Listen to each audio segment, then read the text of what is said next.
بلکنے لگی، سوچنے لگی کہ بچے کو کیسے حوالے کریں۔ بچے نے جواب دیا کہ ماں، گھبرانے کی ضرورت نہیں ہے، وہ اللہ نقصان نہیں پہنچاتا۔ بچے کی آواز آئی، بچے نے بولا اور ماں نے ڈال دیا۔ چنانچہ سارے بچوں کو اس عورت، اس ماں کے سامنے ڈالا گیا، پھر اس عورت کو بھی ڈالا گیا۔ وہ ایمان سے نہیں پھری، ساری قربانیاں دے دی، اپنے ایمان کا سودا نہیں کیا، اپنے اس اللہ سے منہ نہیں موڑا۔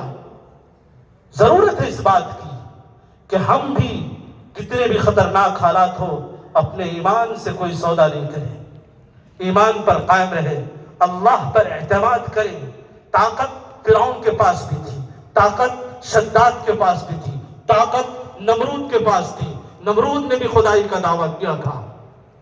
تاریخ شاہد ہے، اللہ نے قرآن میں بیان کیا ہے کہ ان کا کیا ہوا، ان کے ساتھ اللہ نے کیا کیا، کس طرح انہیں مٹا دیا۔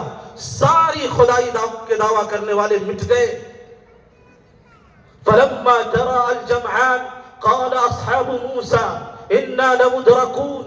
اللہ نے منظر کشی کی ہے جب فرعون نے موسیٰ علیہ السلام اور آپ کے ساتھ آپ کی قوم کو پیچھا کیا ہے اور پیچھے لگے ہیں۔ ایک موقع آیا، دریا سامنے ہے اور دریا کے سامنے کوئی راستہ نہیں ہے، پانی سے بھرا ہوا دریا، سمندر ہے، ٹھاٹھے مارتا ہوا سمندر ہے، ہمت نہیں ہے، پار نہیں کر سکتے۔ منظر کشی اللہ تعالیٰ نے کی اور فرمایا فَلَمَّا تَرَى الْجَمْعَانِ قَالَ أَصْحَابُ مُوسَىٰ إِنَّا لَمُدْرَكُونَ۔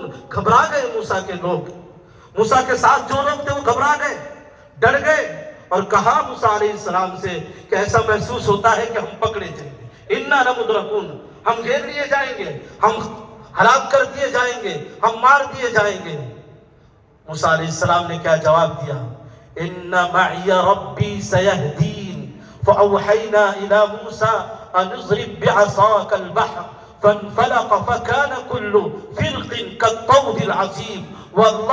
اللہ نے جب آواز دی موسیٰ کو کہ اے موسیٰ، گھبرانے کی ضرورت نہیں ہے، ڈرنے کی ضرورت نہیں ہے، اپنی لاٹھی کو پانی پر مار دیجئے۔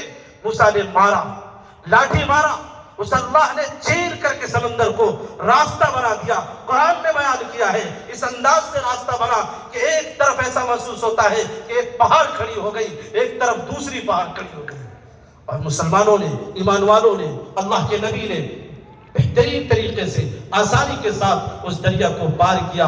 اس فرعون کا کیا حشر ہوا، وہ اسی دریا میں غرق ہو گیا۔ تو جو اللہ اتنا طاقتور ہے، اتنا قوت والا ہے، سب کچھ اس کے ہاتھ میں ہے، وہ کبھی سوتا نہیں ہے، اسے کبھی نیند نہیں آتی، اسے کبھی اونگ نہیں آتی۔ لا تأخذہ سنۃ ولا نوم، اس کو نیند نہیں آتی، اسے اونگ نہیں آتی۔ وہ یہ کہتا ہے کہ دنیا کا چاہے بڑے سے بڑا بادشاہ ہو، بڑے سے بڑا طاقتور ہو، بڑے سے بڑا دولت مند ہو، سب کو مٹنا ہے۔ کل من علیہا فان، ہر چیز کو برباد ہونا ہے، فنا ہونا ہے، ختم ہونا ہے، مٹ جانا ہے۔ کل من علیہا فان ویبقى وجہ ربک ذو الجلال والاکرام، صرف ایک ذات باقی رہے گی اور وہ اللہ کی ذات ہے، اور اس کے ایک ہر دن الگ شان ہے۔ تو جب اللہ ایسا ہے، اتنا طاقتور ہے، تو ہماری ذمہ داری، جب اس اللہ نے ہمیں یہ دولت دیا ہے، ایمان کی دولت دی ہے، تو اللہ پر بھروسہ ہونا چاہیے۔ موسیٰ علیہ السلام نے جب اپنی نبوت کا دعویٰ کیا اور دعویٰ کرنے کے بعد فرعون نے چیلنج دیا، سارے جادوگروں کو جمع کیا تھا، سارے جادوگر